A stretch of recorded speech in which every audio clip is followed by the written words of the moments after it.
Magandang araw po, welcome po sa aking bagong YouTube channel na Nov9 TV on the Spot.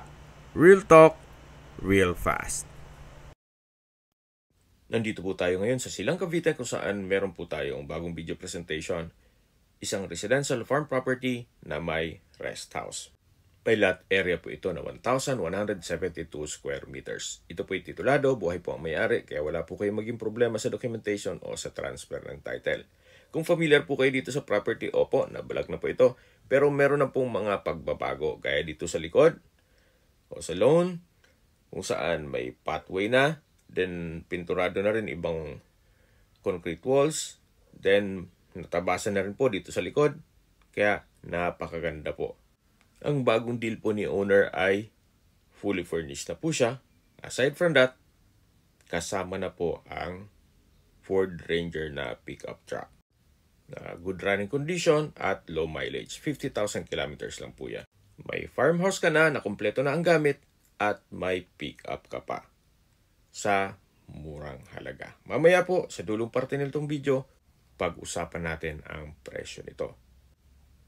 Nandito na po tayo sa likod ng bahay. Yan po, napakalinis, napakaganda. Ito pong lokasyon ay napakatahimik, sariwang hangin, at syempre malamig po ang klima. Along Barangay Road po ito, kaya accessible din po ng public transportation. At sa mga bagong viewers ko po, ang content po natin, ang first part ng video ay intro, then detalye nitong property. Next ay distance, location at travel time. Then sa dulong parte ay yung presyo na. Dito po sa may gate ay may malaking dog house. Then katabi lang yung stock room. Ito pong buong property ay naka-concrete fence na po yan. Kaya wala na po kayong gagastusin sa pagpapakod dito. At itong bahay ay well-maintained. Kaya ito'y ready for occupancy. Lahat pong sliding glass window ay may security grill. At meron pong maliit na balkonahe. At ito naman po yung main door. Samahan niyo po ako, pasok po tayo. Welcome po dito sa bahay ni Madam at Sir. May floor area po ito na 200 square meters. At halos hindi naman nito natitirhan gawa ng madalas nasa London po sila. Pero sa ngayon, nandito po sila sa Pilipinas at aantayin nilang mabenta ito. Ito po yung living area o salas na napakalaki po ng espasyo. Premium tiles po ang ginamit dito sa flooring at maayos po ang pintura ng ceiling at wall. Napakaaliwalas po at napakalinis. At dito naman po yung receiving area, then sa dulo yung formal kitchen.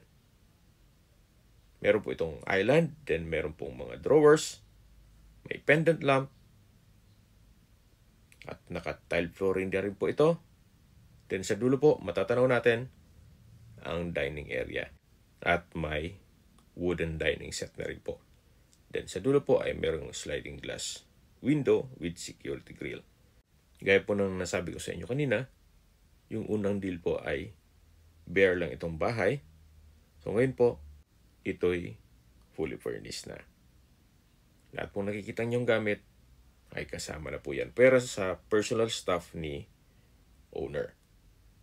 So ito po yung dulong parte ng living area at matatanaw naman natin itong formal kitchen. Meron pong dalawang high chair dito sa breakfast nook or island. Then meron pong pendant lamp. Ito naman po yung kitchen countertop. May wall-mounted cabinet, kitchen cabinet, stainless sink with faucet, gas range. Hindi na po kailangan ng range hood gawa ng nasa tapat po nito yung kitchen window. May storage ng kitchen utensils sa baba nito. So napakalaki po ng espasyo dito sa formal kitchen.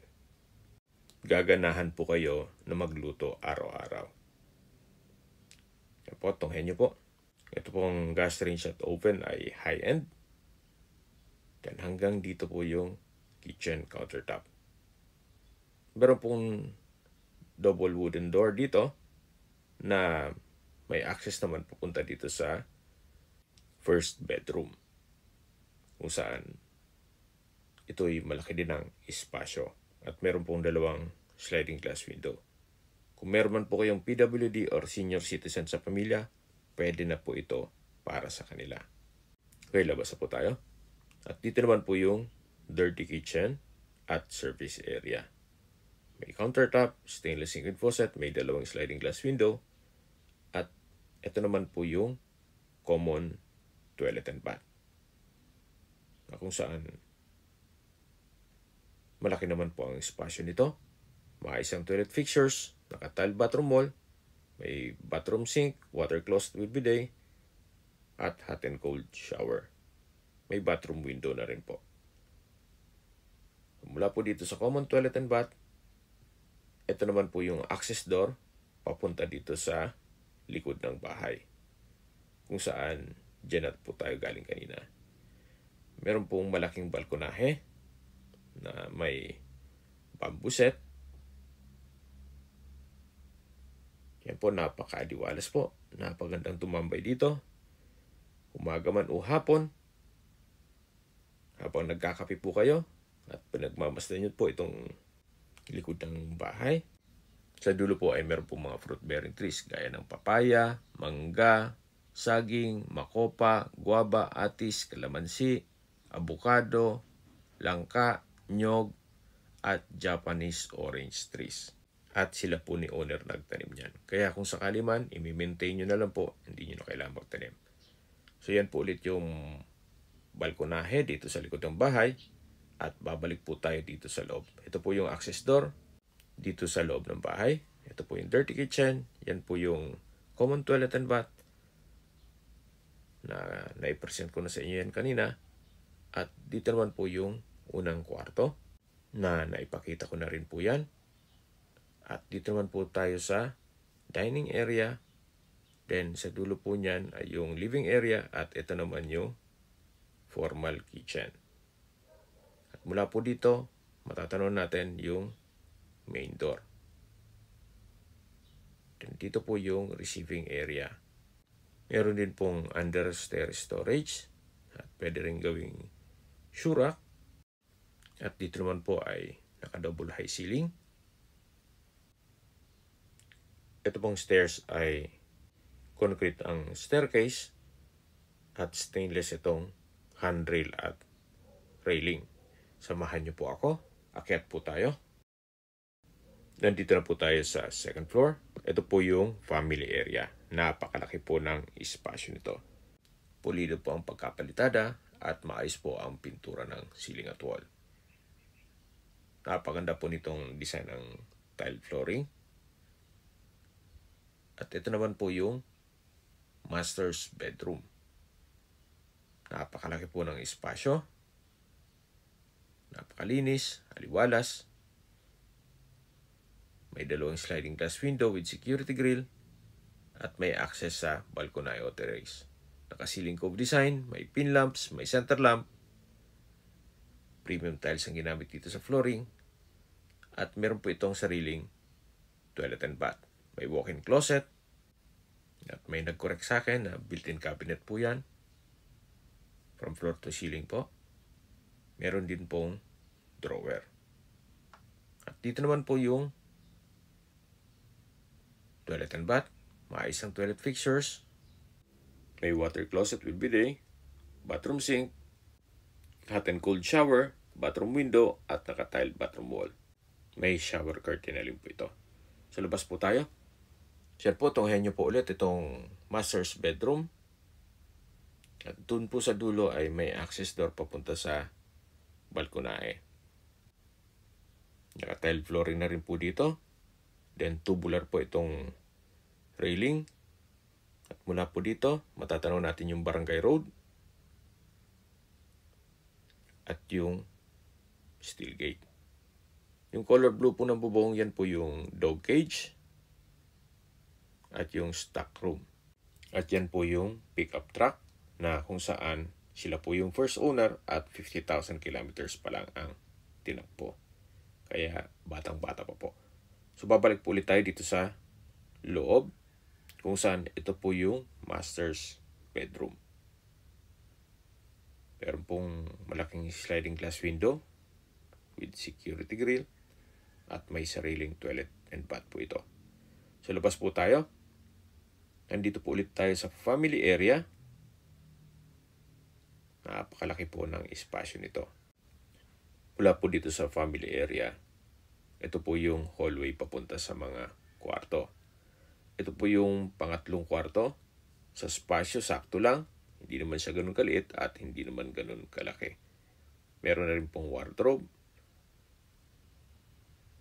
At bagong pintura na rin po ito. Then, naka-steel door. Yan po ulit yung family area. At dito naman po yung fourth bedroom.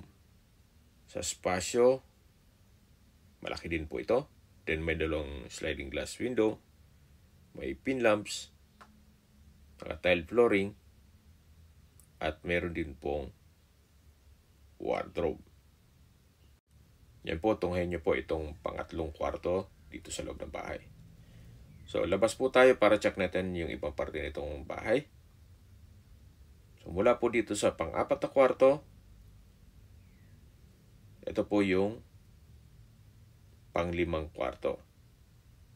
Malaki din ang espasyo nito. May dalawang sliding glass window with security grill at meron din pong wardrobe. Pulido din po ang pagkapintura ng ceiling at wall at naka-tile flooring na rin po ito. Ito po yung last bedroom.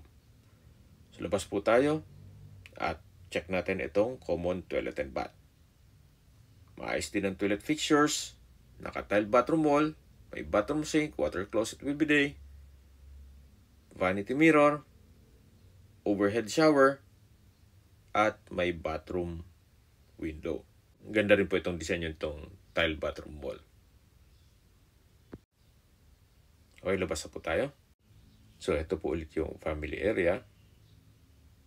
At mula po dito, matatanong natin yung open below.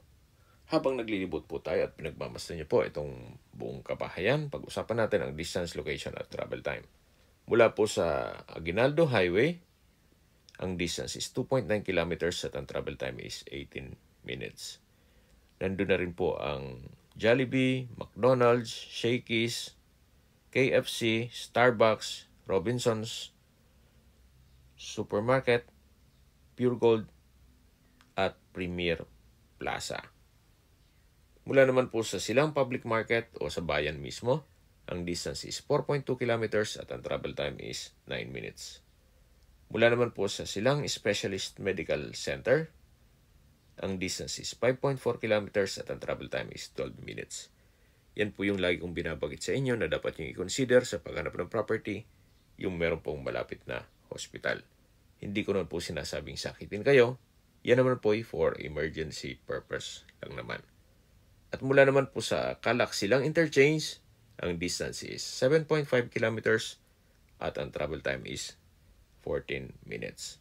Ang Calac po ay connecting South Luzon Expressway, Skyway, all the way to North Luzon Expressway at ibang parte ng Metro Manila. Mula naman po sa Tagaytay Rotonda, ang distance is 14 kilometers at ang travel time is 22 minutes. At mula naman po sa Manila o sa airport, ang distance is 46 kilometers at ang travel time is 1 hour and 15 minutes. Okay, sa presyo na po tayo. Yung original price po nito is 14.8 na wala pang mga gamit at hindi pa kasama ang sasakyan.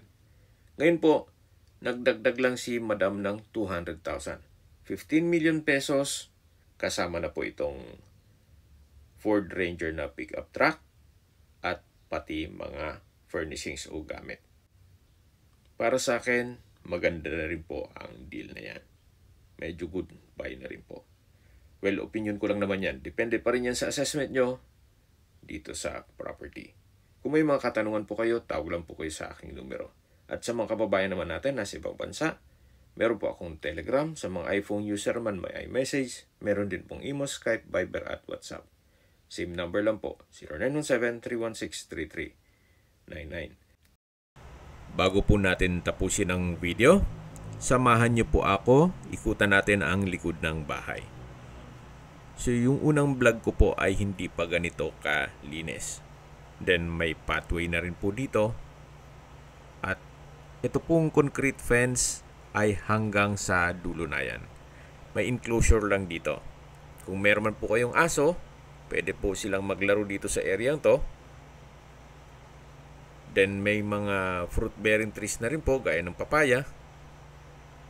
At ang property line po ay hindi pa dyan sa color brown na yan. Dun pa sa dulo, sa concrete fence. So, ganun po kalawak itong property. Actually, kung gagawa nyo po ng staycation business dito sa area to, maglagay lang kayo ng kubo tapos dipping pool, pwede na pong maging income generating itong side na yan.